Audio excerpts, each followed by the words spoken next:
It's important to keep our homes safe and healthy, and you may not realize what is and what isn't hazardous in your home. Mark Haynes is an environmental specialist from Abide Inc., and he joins us to share more about vermiculite. Nice to have you here, Mark. Thanks for having me. First, let's talk about what it is.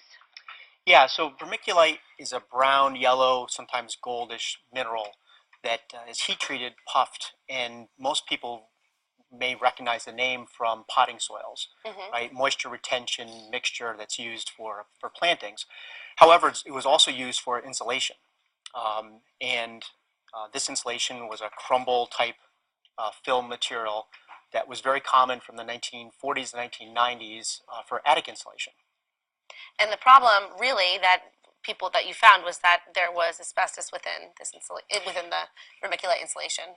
Yes, so about 70% of all of the vermiculite produced in the U.S. came from a mine, a W.R. Grace mine in Libby, Montana, in which they had determined that one form of asbestos called tremolite had contaminated that mine. And therefore, this tremolite, asbestos-containing material, is actually in the vermiculite. So why do we, as homeowners, need to know about this? Yeah, so we're always concerned about asbestos, and we've talked about that in the past, in which if you can manage it in place, then that's one way to handle it. However, if you're going to be disturbing the area or you're going to be accessing an area that can't be controlled, then it should be dealt with. It should be removed and properly disposed of.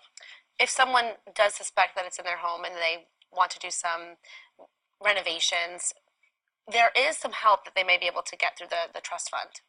Yes. So W.R. Grace with the EPA had set up a Zonalite Attic Insulation Trust, and this was put into place to offset the cost of removal. So it's 55% of up to a $7,500 removal cost, so $4,125 that they're actually eligible for reimbursement. So is it possible that if your home was built between 1940 and 1990 that there is this vermiculite insulation that has asbestos in it within your home? So it's possible. Not every home would automatically have that. Right. And a lot of times, because the material was only put in a few inches thick, that over time they had added more insulation on top of it. So it actually might be underneath a mineral wool or cellulose blown in insulation. So what do we need to know? I mean, in terms of if we're not going to be doing many repairs or we're not going to be disturbing the area, we don't really need to worry too much. But what do we need to know as homeowners? Yeah, so anytime you have an environmental liability, it could impact the cost or the sale of a property.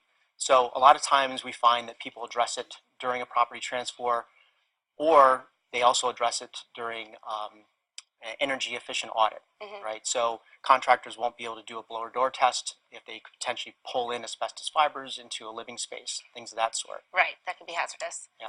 So the things we need to know are just to make sure that we have a professional check that out before we do anything in our home, because we want to make sure we keep our family safe.